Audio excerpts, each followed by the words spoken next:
Hello, everyone. This is David Bryant, Mr. Support Friend, and I'd like to welcome you to session 4 of my personal development training. Now, this session is going to talk about success. I actually was inspired by many people who have been successful that I've looked up to when creating this particular session. In particular, Coach John Wooden, who I've mentioned previously, big role model for me. I actually got a chance to meet Coach Wooden in the basketball camp that he was putting on when I was 13 years old. He provided all of us who were campers with his Pyramid of Success, which is a very famous empowerment tool. He used to share this with all of his players. He went on to share the Pyramid of Success with people in the public, in business, in corporate America, and leadership. Coach Wooden was one of a kind. And it inspired me to think about what are the things that surround success. What's something very simple that people could remember, that they could incorporate in terms of trying to move forward and be successful in life. So I came up with 4 key words and call them the keys for success. And we'll be going through that. While you go through this, I just want you to relate it to your life. All right, think about these key words as they relate to your life. And then I'm going to give you some tips and some things that I've used as it relates to this, tell a couple of stories, and we'll see if this can be helpful to you. All right, so the name of the tool is called the Feel Real Keys for Success. I created an acronym, FEEL. So there'll be 4 keywords that start with those letters. And there's this whole pattern to it that can be very helpful if you incorporate all 4 simultaneously. All right. So let's move forward. Let's take a look at the Feel Real Keys for Success that can assist you in achieving personal, relationship, career, and or business dreams and goals. So we're going to do a chart here, and you'll see that there'll be 4 keywords in the left column, and then there'll be some descriptions here that I'm going to go through on the right side. All right, so let's start with the first one, and that is friendships. I can't tell you how important this word has been to me. I'm going to tell you a couple stories here in a second. But friendships are critical to your success. I don't think I would have ever been a successful songwriter if it wasn't for the friendships that I developed in high school, at the supermarket. Any of those friendships that came through those relationships led me to certain things that allowed me then to be able to succeed in what I was trying to do as a career in my songwriting career. Same thing goes with personal development. I've met different people along the way. In marketing, I've met different people on Facebook and social media, all over the place. Friendships are really important. So developing quality friendships with quality people can lead to wonderful life experiences. Maintain quality friendships with positive, motivated, good-intentioned people who believe in the 7 values of attraction that we talked about earlier. Quality friends attract quality friends. This goes back to a very simple principle about people. People are extremely valuable to your personal development and to you achieving dreams and goals in your life. Without the right people, it can be more challenging to get there on your own or with the wrong people, because the wrong people are going to hold you back. The right people are going to move you forward. And as long as you're conscious about that and you're really making decisions to align yourself with quality friendships, quality people, do things that are going to position you for a better opportunity for success to occur, that is a really wise thing to do. Now, the word friend and friendship has kind of followed me personally in my life since I was a little boy. I remember going back to when I was in the car once driving with my mother, and this song came on the radio called You've Got a Friend. James Taylor, written by Carole King, one of the greatest songwriters of all time. Both of them 2 icons in music in the 70s and 80s and beyond. And I told my mom, I said, Mom, I really like this song. You know, emotionally, there was something going on there with James Taylor's version of it and Carole King's, composition of the song, the lyrical content, especially the bridge. I don't know if you've ever listened to that song's bridge, which is like a middle transitional section. Ain't it good to know that you've got a friend when people can be so cold? They'll hurt you. They'll desert you. They'll take your soul if you let them. But don't you let them. Okay, don't you let them take your soul, the people that can hurt you and desert you. You just call out my name and you know wherever I am, I'll come running. You've got a friend, right? Friendships are so important in the different key areas that we like to talk about in these sessions, which is your personal life, your relationships, your career, and or your business. Friendships in all of those areas can lead to so many successful things.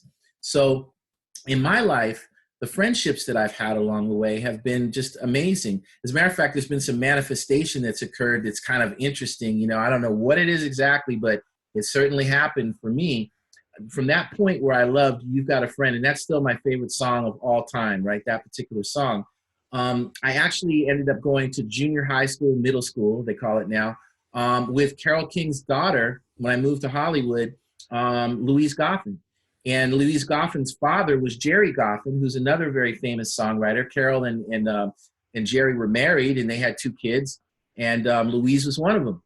And Louise and I were in the same class at Bancroft Junior High School at the time.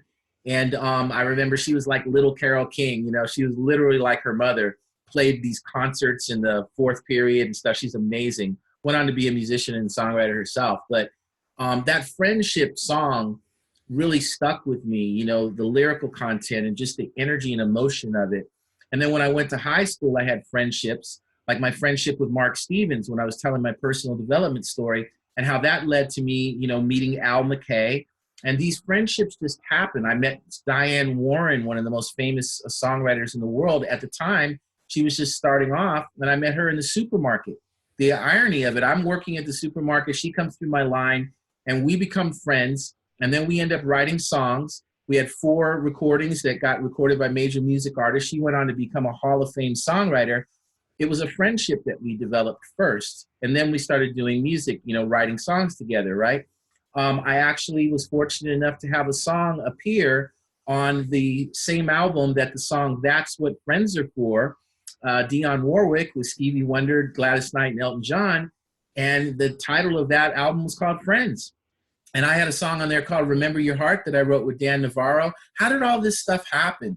Well, I think part of it is because I was lucky, you know, it just happened. But another part was the manifestation of me being a person who was always a best friend. I was a best friend in high school. I was the friend that people used to come to when they had problems.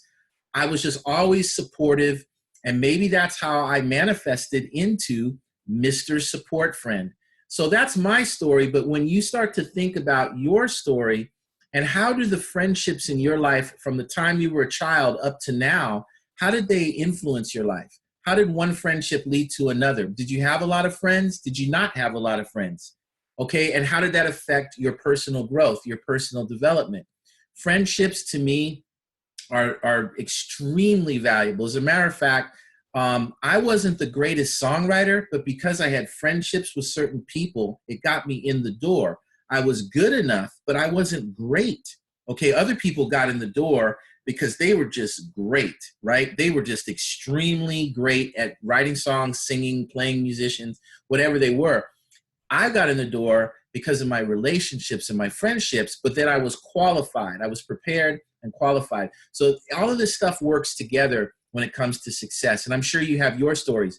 Relate those stories. I'm going to give you a little task when this is all over that'll be kind of neat, and you can kind of evaluate some things. All right, let's go to the second key for success, and that is enthusiasm. All right, now this was inspired by Coach Wooden, because in his pyramid of success, the right bottom corner, the foundational piece, the block, is actually enthusiasm. Okay, it's a cornerstone, right? He has one on the left and one on the right. Industriousness is the cornerstone on the left. Enthusiasm is the cornerstone on the right. And living your life with enthusiasm attracts people who are enthusiastic about life. When you genuinely love who you are and or what you do, your enthusiasm is contagious and builds unstoppable positive momentum. I know that Coach Wooden always talked about enthusiasm being kind of like a spark. In other words, if somebody in the room or somebody in a relationship is really enthusiastic about something, it can influence the other people who are in that environment. Take, for example, in sports, I can give you a couple of quick ones. Magic Johnson, my favorite all-time basketball player, Los Angeles Lakers, right? Magic Johnson's energy, his smile, his enthusiasm for the game, Showtime, everybody always said Magic could make everybody around him better. He could bring out the best in others. because he was so enthusiastic and passionate about basketball. He loved basketball. Michael Jordan was the same way. The love of the game. They always talk about that love and enthusiasm they had for the game of basketball. Same thing goes for like sports. I'll use another analogy. Michael Irvin from the Dallas Cowboys. Emmitt Smith is the all-time leading rusher in NFL history. Troy Aikman was the quarterback during that period. They're both in the Hall of Fame. Michael Irvin as well. And Michael Irvin, though, he was a wide receiver. He was kind of like the leader of the team. He was the one that would get people fired up. He would keep them focused when they were, up against challenges. He would be the motivator. There's always got to be enthusiasm in the group or within yourself to be able to really get the best out of a situation. So if you can remember to be enthusiastic, passionate about what it is that you're involved with, people will see that and they'll be attracted to that energy. Oh my gosh, I want to be over there. Who wants to be in a location, in a relationship, at a party or something where they're dead? Who wants to be in a social media site where there's only like 5 people versus one that has 100 million people in it, right? There's energy around that. And if people within that environment are enthusiastic, you're going to be attracted to those people. Have you ever gone to a speaking event where a motivational speaker has gotten you really motivated and now you're ready to go get it and you're ready to go, right? Because that person was enthusiastic.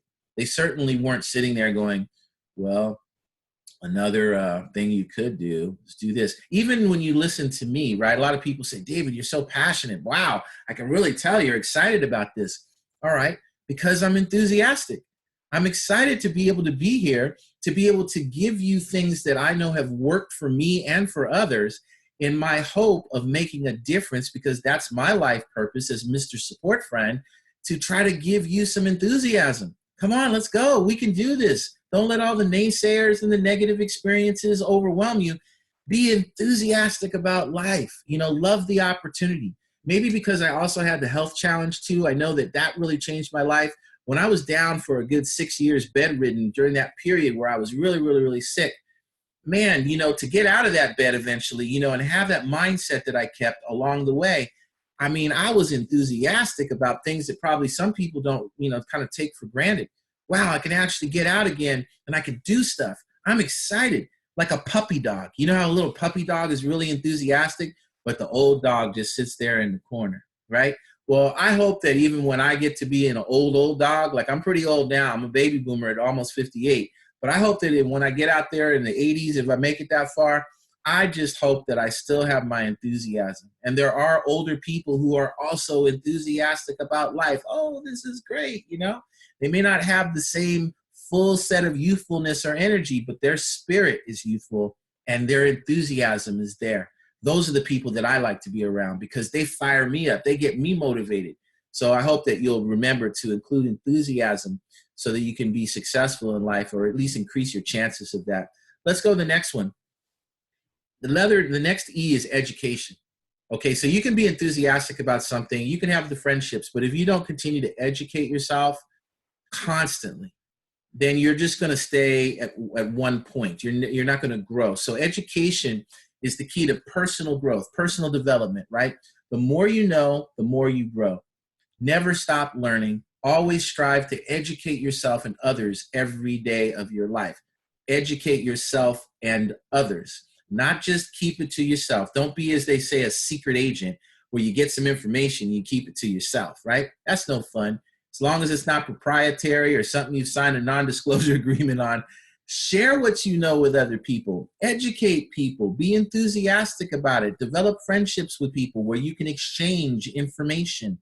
This is how successful people operate. They're constantly surrounding themselves with dream makers, people that they know will feed them. They feed those people. They feed off of each other. They're constantly learning, growing, and educating themselves. They're not ever thinking they know everything. Even if you know everything, you've had 10 kids, you're the best parent in the world, there's still opportunity to grow. There's still opportunity to learn. Oh, I learned something new today. I didn't realize that even after having 10 kids, I still learned something. There are people like that live their life taking in knowledge, giving knowledge out, and really learning from that. And that exchange can be very, very inspiring and keep you feeling alive, like you're not dead, like okay, I've learned everything, now what?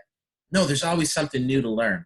And every day is a new learning experience. Every opportunity you have to be in life is another personal development, personal growth, a piece of your personal development, personal growth story, right? Because you don't, until the day that you pass away, until the day you're no longer on this earth, right? Then that's the beginning and the end on this earth, right? So you can take advantage of every day and every opportunity that you have. Take the knowledge in. And for the young people out there, oh my gosh, we didn't have the internet when I grew up. We didn't have, Facebook, YouTube, Instagram, Snapchat, Vimeo, you name it, right? We didn't have SoundCloud. We didn't have all these places where you can get knowledge and information. You can Google. We didn't have Google. There was no way to just, okay, I want to find out about this, type it in, all this stuff comes back. You have so many opportunities, young people, to really educate yourself, to grow, to be empowered. Another quick thing I just want to tell you about education as it relates to whatever you might be doing in your, say, career or your marketing or whatever you're doing. When people know that you're knowledgeable and educated, it can really create a respect factor that's unspoken. So you know how in marketing, they'll talk about position yourself as the expert. If you're doing blogging or you're doing something out there where you're teaching people, right? You're in the position of giving information. Well, how did you get that information to begin with? It's because you got it from somebody else. So you educated yourself, and now you can disseminate that information to others. So it just keeps going, and it positions you in a position that people will respect you if what you're saying has value, right? So like in this case, when I'm giving you this, you're going to look at me and decide, do you think that this is valuable to me, what David is sharing with me? I'm educating you about things that I've used, that I know that other people have used, that have worked for them to become successful or to achieve dreams and goals or just have a balanced life, right? So you can do the same thing. So I encourage you to be an educator. Not only educate your kids, but educate other people. And when you do that, they're going to be appreciative of that if what you give them is valuable. If the information you give them can change their wellness position, their financial position, their relationship position, their career position, like whatever it is, a mentor who educates you is extremely valuable. Then you become the mentor to somebody else, and it just keeps going in a cycle. So education is the third key to success, key for success. And finally, number 4, lifestyle. Your lifestyle is often determined by the vision you have for your life and the choices you make along the way. The vision and the choices have to go together. It can't just be that you have a vision, but then if you don't make the right choices to get to that vision, it can affect the ability to get there. If you make the right choices to get to that vision, then you're likely to hit the vision that you had originally in your mind. To live the lifestyle of your dreams, visualize what you want, and make quality lifestyle choices that are in alignment with your vision. Think about that. If you make quality lifestyle choices that are in alignment with the vision that you have, then you're going to increase the likelihood that you're going to be able to achieve your dreams and goals. Not all dreams and goals will be achieved, okay? Nobody. How many athletes who go to the Olympics do visualization, have that whole mindset, they have coaches, they have everything to help them, but they don't win the gold medal? What's most important is that they tried to win the gold medal. What's most important is that they had a vision in their mind so that they had a blueprint of what they were trying to do to win the gold medal. Whether they got silver or bronze or didn't even place, it doesn't really matter as much as the fact that they tried and they had a method to be able to go. It's when you don't have any direction. Now, some people get fortunate and they just luck into things, right? And you can do that for a while. But if you can add in that you have a vision, that you know the choices that you're going to make are going to be in alignment with that vision, then you're going to increase your chances of having success in your life. One last thing I want to leave you with as it relates to the lifestyle part and this vision, and choices that you make. When I used to write songs, and I still do this for everything that I do, especially when I'm helping people creatively with branding and things like that, I always look at the end result. I look at where I want it to end up being. Right? So everybody has that, when they dream I'm going to get married one day. I'm going to have kids. I'm going to have a nice house, a nice car. Like a lot of people use that one, right? And other people have other visions for their life. You know, I want to just like travel the world and I just want to be by myself or maybe with a few friends. I'm not interested in getting married or what, you know, everybody has their own vision of what they want. That's the beauty of being an individual and being free and having freedom.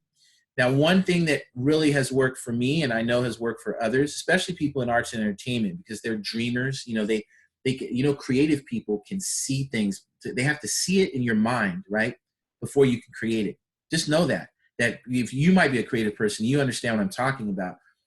Creative people who create movies, who create plays, who create music, you know, who are architects, right?